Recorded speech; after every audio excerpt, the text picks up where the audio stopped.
Sa'd ibn Abi Waqqas radiyallahu anhu, Madarijus Salikin, that's why I read the narration.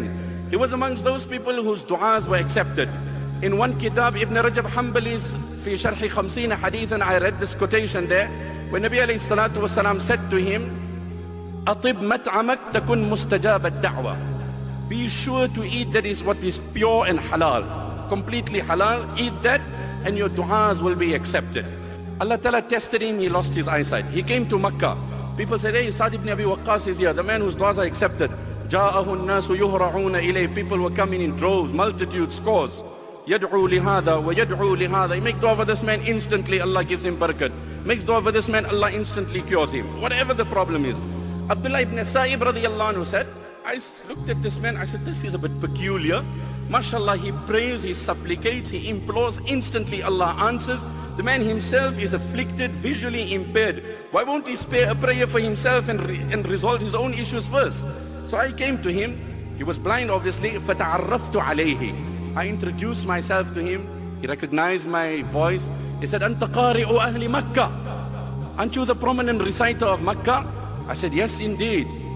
I said to him, uncle, if I'm not asking you a personal question, and I'm not getting under your skin, and I'm not really invading your privacy, can I ask you something? Go for it, my young boy. He said, تَدْعُو لِهَذَا وَتَدْعُو لِهَذَا لِمَاذَا لَا تَدْعُو لِنَفْسِكَ فَرَدَّ اللَّهُ عَلَيْكَ بَصَرَكَ. MashaAllah, you're so generous in your prayers, and whoever you ask, Allah gives it, whatever you ask. Spare a prayer and make dua to Allah, Allah will restore your gaze. This statement that he said, my brother, it will take a lifelong, we won't have the ability to digest it, leave alone display it. He said, Ya bunayya, qada'ullahi ahsanu indi min raddi basari. My good boy, Jazakallah for your kind words, but it gives me a greater thrill to be happy on what my Allah has decided for me than to ask for cure also.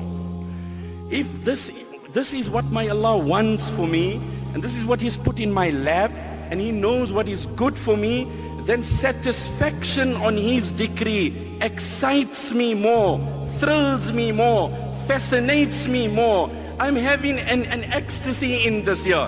The narration of Targheeb, وَلَا أَحَدُهُمْ كَانَ أَشَدُّ فَرَحًا بِالْبَلَاءِ مِنْ أَحَدِكُمْ بِالْعَطَاءِ.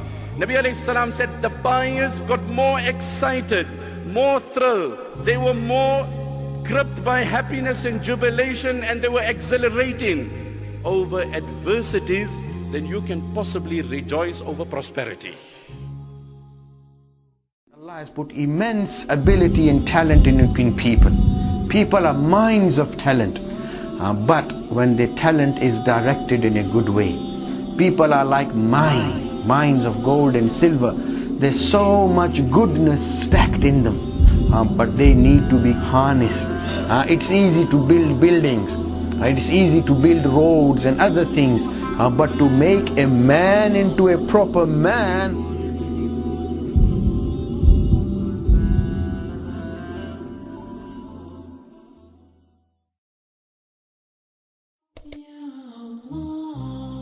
يا مالك الملك يا ذا الجلال والإكرام أنت المقسط أنت الجامع